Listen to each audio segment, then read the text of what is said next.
सीताराम। आज हम पढ़ रहे थे कुछ, तो एक किताब में लिखा हुआ था, पढ़ रहे थे हम, तो उसमें मास्टर का नाम भी था कुछ करके, कुछ हम नाम नहीं लेंगे यहाँ पर, आप समझ लेना उनको कभी। तो पुस्तक में आया कि आप अपने जो दायरा है, आप जिस दायरे में जी रहे हैं, आप जो कर रहे हैं, आप जो करने की चाहत रखते हैं, उन चीज़ों का जो दायरा है, उस दायरे में आप अपने आप को पक्का मानते हैं या नहीं। मतलब उस दायरे में जो जो चीज़ें आती हैं, उनके बारे में आपको विस्तार से उनका इतिहास, उनका वर्तमान, उनका भविष्य, जो भी हो, आपको पता है या नहीं। आप उससे कहीं अनभिज्ञ तो नहीं है। आपको उन चीज़ों में अपने आप को एक ऐसा रूप देना होगा कि वो दायरा, जो एक दायरा है आपका काम का, उसमें जब आप गुजरें, आपके विचार गुजरें, आप निकले, आपकी कोई वस्तु निकले, तो आपको लोग आपकी विचारधारा को, आपकी वस्तु को इतनी जल्दी जान पहचान ले कि ये वो आदमी है, ये उसकी विचारधारा है, ये उस संस्था का, उस धर्म, जो भी हो। आप एक दायरा है, हर चीज़ का दायरा होता है, और हमारा आपसे एक अलग से आग्रह है कि आप दायरा सीमित नहीं करें, दायरे को बढ़ावें। ये हकीकत है, पर एक जो दायरा है उसमें तो हमें अपने आप को पक्का बनाना पड़ेगा। पक्का यानी जैसे कोई आपको अपनी कला आनी चाहिए, हर प्रकार से, हर तरह से। एक जैसे वो पहले खेल होता था, वो बहुत सारे 1 रुपये में 4 चूड़ी देता था, और ऐसे बहुत सारे सामान, साबुन, शैम्पू, तेल, बहुत सारे सामान रखे रहते थे। वो फिर ऐसे चूड़ी फेंकता था, उस चूड़ी में जो सामान आ जाए वो फिर ये जो फेंकने वाले का हो जाता। 1 रुपये में 4 चूड़ी ली और एक चूड़ी में 10 रुपये की साबुन भी आ गई, तो 1 रुपये में 10 रुपये का सामान आ जाता था। ये आप जानते हैं, और आप इससे मतलब दूरी भी नहीं बना सकते। ये चीज़ें आप मेले में देखते होंगे, दिखती होगी। आप इसे ऐसा भी नहीं कह सकते कि हम साहब जी नहीं जानते क्या खेल बताया, आपको इसे समझना पड़ेगा। तो उसकी कला है, या उस मतलब एक तो कला वाला आदमी है कि एक ऐसे फेंकी और कला में आ गया, उसकी कला है, उससे उसने कला से वो साबुन शैम्पू ले आया, तो वो उसका। और एक तुक्का लग जाता है, जो फोकट में मिल जाती है चीज़, तुक्के में, फोकट में। वो इसमें ज़्यादातर लोग तुक्के लगाते हैं। वो जो जो खेल कराता है ना, उसको यही फायदा है कि ये तुक्का वाला मामला आएंगे लोग से करेंगे, कोई में कला होती है साहब। तो हमारा इस तुक्के और कला से आपको यही कहते आए हैं, थोड़ा सा आपको इसी का समझाने का प्रयास करेंगे कि आपका जो दायरा है उसमें अगर आप तुक्का लगा रहे हैं किसी भी चीज़ को लेकर, तो आप, हो सकता है सामने वाले को अपना जो 1 रुपया खर्च किया है वो खेल करने वाले को दे दिया है आपने। और अगर आप कला से काम ले रहे हैं तो उसको 1 रुपया दिया और उससे 10 रुपये का सामान लेकर आ गए। हो सकता है आपके पास अगर अच्छी कला हो तो आप 10-10 रुपये के 4 चूड़ी में 40 रुपये का सामान ले आए, हो सकता है 39 रुपये का फायदा कर लो आप।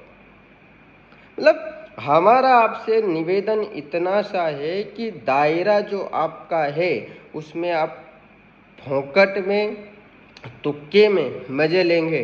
थोड़े दिन मिलेंगे मज़े, हम ऐसा नहीं कह रहे, मिलेंगे, पर आपको, क्योंकि 1 रुपया बड़ी चीज़ नहीं होती है लोगों के लिए। ठीक है, हो गया, खेलता खेल लिया, नहीं हुआ तो कोई ऐसा हमारा इससे कोई वो लगाव नहीं था कि साहब ये होगा ही मिलेगा, खेल समझ के खेल लिया था। पर आर्थिक हानि तो कुछ भी जो हुई वो हुई है। पहले के ज़माने में 1 रुपया बहुत मायने रखता था, आज ठीक है, पर वो खेल पुराने ज़माने से हमने आपको समझाया है। तो अगर आप तुक्के में जीवन जी रहे तो हो सकता है कि थोड़ी परेशानियों का, आर्थिक, सामाजिक, किसी भी तरह की परेशानियों का सामना आपको करना पड़ सकता है।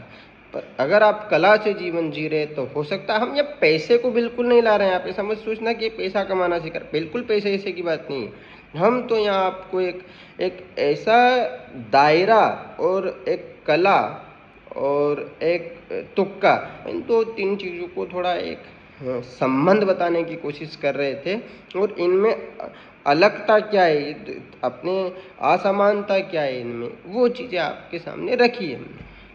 अब ऐसा ही ईश्वर में भी होता है कि जब आप ईश्वर प्राप्ति के लिए जाते हैं, ईश्वर को चुनते हैं, तो वो जब आप चुनते हैं तो ईश्वर का भी एक दायरा होता है। मतलब ईश्वर भी अपना एक दायरा हमारे अनुभव पे कह रहा है, हम ऐसा कोई शास्त्र में लिखी बात नहीं बता रहा है, हम इस पे शास्त्र नहीं जोड़ेंगे यहाँ पर आज, कि ईश्वर का भी कोई दायरा होता है, वो भी चूड़ी फेंकता होगा और उस चूड़ी में हम आ गए, हो सकता है वो हमें कद ऊंचा कर दे, हमें अनुभूति आ जाए, उसकी प्राप्ति मिल जाए, कुछ जो जीवन में चाह रहे हैं वो हो जाए, हमारा राम और हमारा काम दोनों वो अच्छा बना दे, कुछ भी हो सकता है।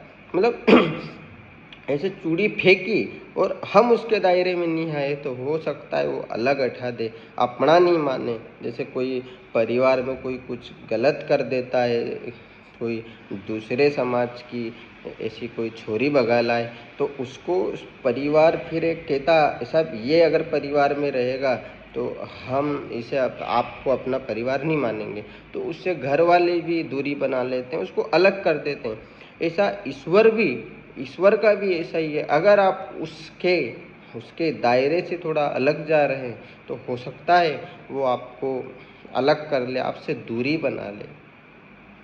मतलब हमारा आपको समझाने का प्रयास इतना सा है कि ईश्वर को प्राप्त करने के कुछ ऐसे नियम होते हैं जिनको अगर आप अपने जीवन में अनुशासित रूप से धारण कर रहे हैं तो हो सकता है शायद उसकी छत्र छाया के तले हम आ रहे हैं, हो सकता है। और अगर हम शायद उसके नियम से अनुशासित रूप से नहीं चल रहे हैं तो वो हमें छिटका दे, दूर कर दे, और इससे बड़ा अभागा क्या होगा हमारे लिए, जो ईश्वर हमसे दूर हो जाए।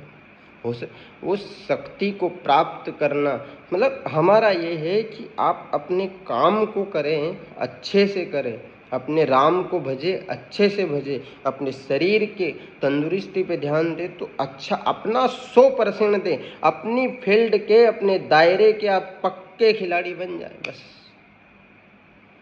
चाहे फिर आप भक्ति, ज्ञान, वैराग्य, खेल कूद, नौकरी, पैसा, धंधा, किसानी, मजदूरी, जो भी है आप अपना 100% चालू कीजिए, फिर वो टेका लगाएगा। और टेका लगना शुरू हुआ कि आपकी यात्रा जमी।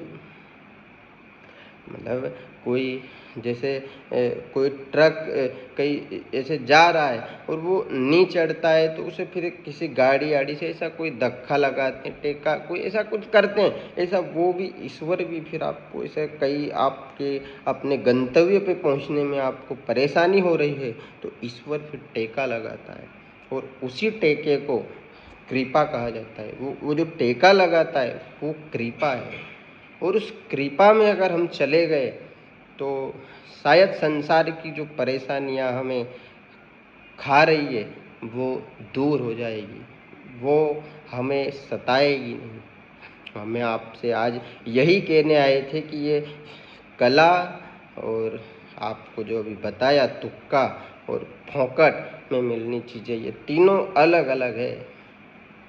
तुक्का, फोकट और कला, ये तीनों चीज़ अलग अलग है। इस पे थोड़ा सा अगर आप विचाराधीन होंगे तो कई प्रश्नों के उत्तर फिर आपको आज मिलेंगे, और आप भगवान की भक्ति भी करें, अपने कर्म भी करें, और अपने परिवार को, अपने समाज को, अपने प्रदेश को, अपने देश को अपने साथ में लेकर जुड़ाव के साथ चले, और बस बाकी आपका अच्छा ही होगा। भलाई के लिए काम करें, अच्छे कामों की संगत रखें, बस सब अच्छा होगा। बाकी आप समझदार हैं। सीताराम।